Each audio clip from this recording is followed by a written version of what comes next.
Hey everybody, welcome to Obscurities in Miniature, and what is probably the most painful and sore of Obscurities in Miniature for me. We just got done with our staff softball game against the older kids, and I am not as spry and as young as I once was, as I'm trying to compete with the 20-something teachers. Yeah, I've been having my kids call me Oyaji all day, and that's been fun. Anyway, thankfully, my rewards were waiting for me when I got home for playing so well and getting a triple play, I might add, for those pesky 6th graders. But that's beside the point. Today we have Lazy Squire Games' Wild Assent just showed up.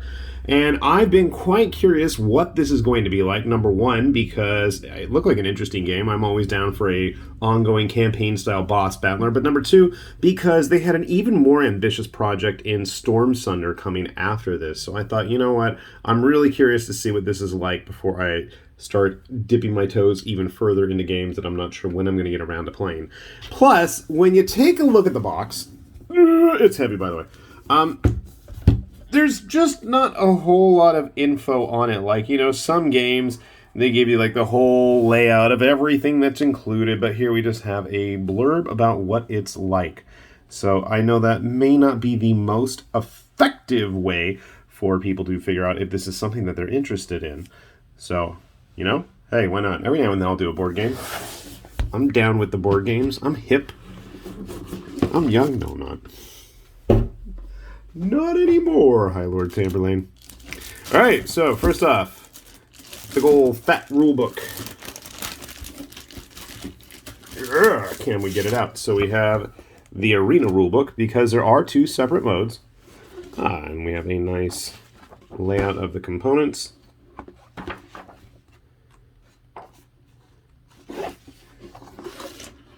Is that everything? I'm like, okay, I'm looking at, it's just a lot of stuff.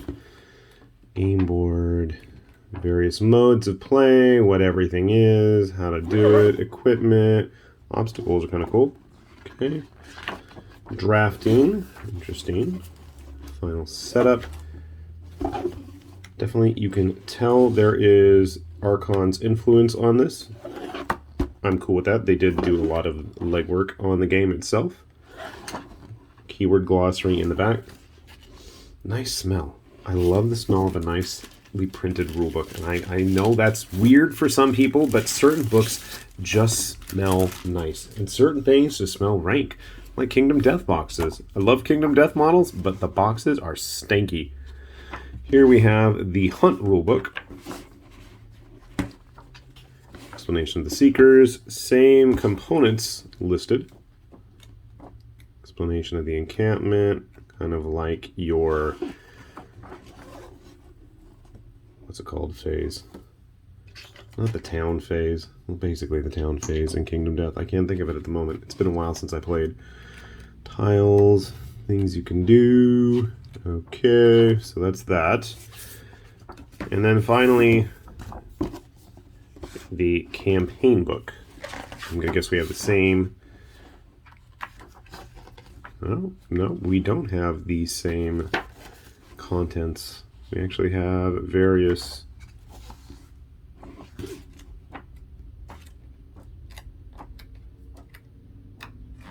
trying to think of the word. Various quests that you can play through in this. I'm sure there is an explanation of how to, how that all works out. I haven't obviously read it yet, since I literally just opened it. Put those in the lid. Now this is nice. You do have an included token tray with all of the dice right there.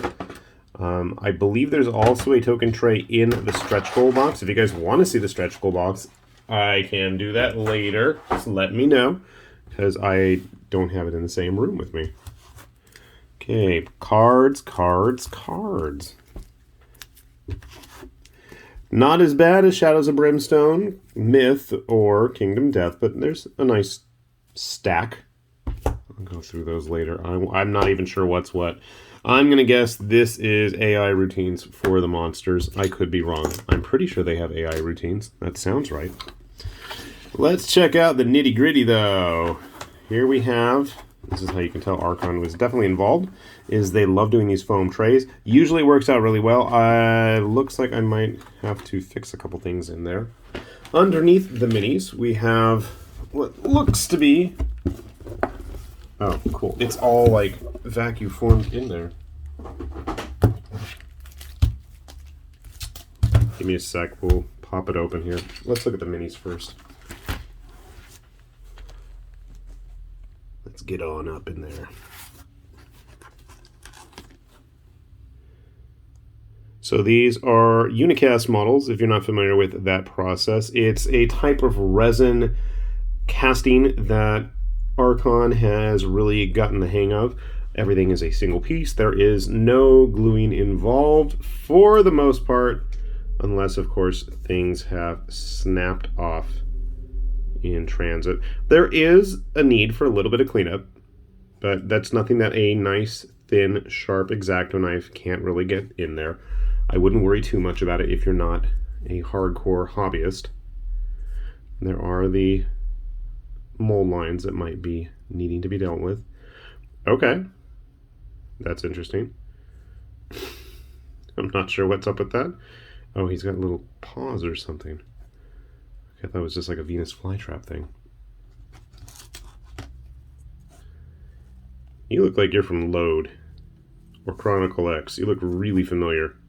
Speaking of Chronicle X, I just got the stretch goals recently, and I'm going and slowly building my way through them. They were actually all in hard plastic. I want to say they were originally done before some of their Dungeons and Lasers stuff, but we'll take a look at that soon as well. I've got a core set coming. We'll take a look through. You might have noticed I haven't put any of these back where they are supposed to go. Little minion dude. Never to fear, because they actually have this really handy-dandy kind of visual guide as to where to put your models and how to orient them in the foam. That's, I think, a really cool touch. Another little minion thing. I think we first saw that with Load, also in Vanguard of War. Chronicle X as well. Egg there for the Phoenix. Sadly, these are not as big as some of the stuff for, let's say, like Load and Reload with the epic-sized models. This guy's pretty big, though. I take that back. Haven't encountered any broken models yet. That's always a plus. In case you're curious how big, here is Totally Not Virgil. That's actually from Rum and Bones. A average size cool mini. Where's my Witch Hunter? There you are. Just to give you guys a good sense of scale. I know people always like to loot these mini heavy board games for figures to use. Good size model. Obviously not everything, the bulk of everything in here is not really human. A bit more true scale. A bit more realistically proportioned. I'm gonna go look at the face. I can't. Magmar. I don't think that's what he's called. That's the dude on the cover. He's got the hole punched through him. Maybe it's not supposed to be punched through him, but yeah, you can see here a little bit more cleanup necessary. Not a big deal, at least for me. Weird, spooky water monster wearing a bunch of skulls. Okay. Another little magma type brambly dude strutting. Skankin'. Skankin' Pickle. That dates me, doesn't it? This guy looks familiar too. Where have we seen you? Maybe I've looked at the Kickstarter page too long. More little dudes. Is that all we got, are little dudes? I think this is one of the Seekers or the Hunter people.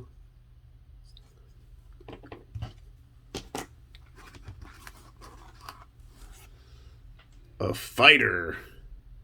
Now, interestingly enough, all of these, I believe, are getting totally reworked. There's going to be a new campaign, and you know what? I'll probably update this video. I'll update this video, but you know what I'm thinking? I'm going to save the stretch goals for when that new campaign on GameFound starts. They had a cool-looking lizardman dude on a dinosaur, as my grandmother likes to say. that was going to be included for free as a bonus. If you haven't taken a look, I'll put the link down below anyway, because why not? Take a look. A lot of the figures I think were going to be reworked out of this resin unicast material. Not that it's a bad casting job at all. I haven't seen any breakage yet. That's always a plus. Quite a bit of variety in terms of enemies. I haven't even touched the stretch goals yet, and I didn't even get the extra expansion, which had a whole bunch of junk for the arena.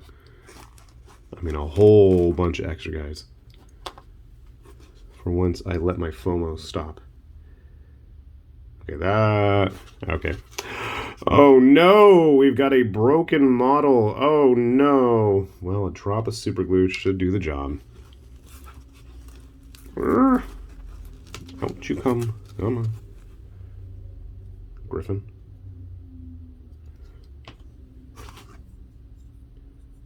I think that's the guy that was on the side of the box there. Kind of cool looking lava rhino dude. And I think, oh no, I missed one little thing in here. Another one of these little tentacly minion dudes. So that's a pretty good chunk of models, considering I had one broken one. I can't complain too much.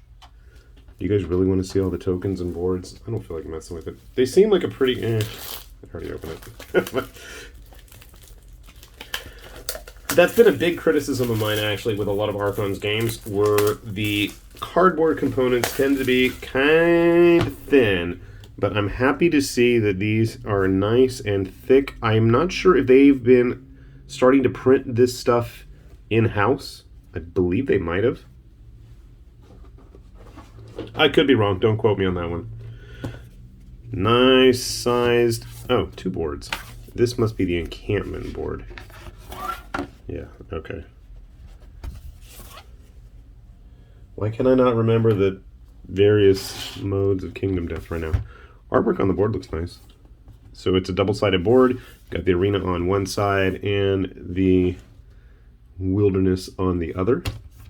Looks like we're going to use the board itself to track things, much like in Arena. All right.